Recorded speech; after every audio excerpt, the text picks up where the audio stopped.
Hi, I'm Allie from the Potomac Bead Company, and I'm going to talk to you about the difference in size of beading thread and what the uses will be for them.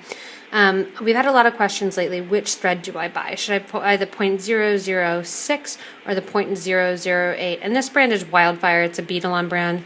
We like it because it's made in the US. When you're looking at which color to use, which size to use, there's a couple questions that you want to ask yourself. When you're looking at size, whether or not it's a .006, .008, the .006 is going to be a thinner thread. So when you're looking at this, if you know that you're going to be using a size 12 English beading needle, then you know that what you want to use is the size 6 beading thread. The .008 is really hard to thread inside the size 12 beading needle. Also, when you're using a size 15 seed bead, you definitely want to use the .006. The .006 here that I have is white. When to use a white thread versus a black thread, I'll go over next. If I know that I want to use a size 10 English beading needle, I'm using Delica 11s, or I'm using anything higher than that, an 8 or a 6, I can use the .008. What is going to determine also which side you use is how many times you're going back and forth through a bead. If you're not going that many times back and forth through a bead, most of our stitches, it's a max of 4 times through a bead. The .008 will fit 4 times through an 11O Delica bead, so there's no worry to use. If you're a beginner, it is easier to start, I believe, with a thicker thread when you're wondering about the thread size.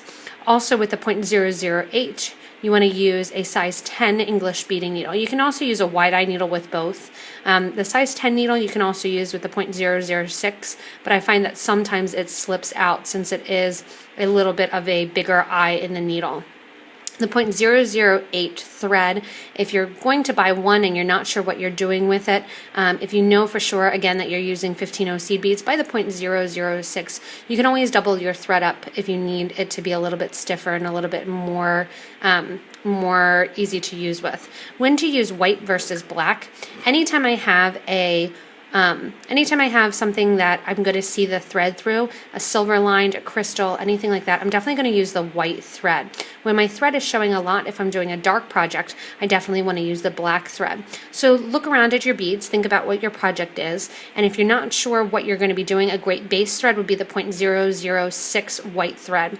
I don't like to see black thread going through crystal beads. I would rather see a little bit of white thread on the side of dark beads if I'm mixing both a see-through bead as well as a dark bead. So the .006 in white is a good base, or frost is a good base thread to get when you're looking at which thread to buy. Hopefully this was helpful and helps you making your thread decisions.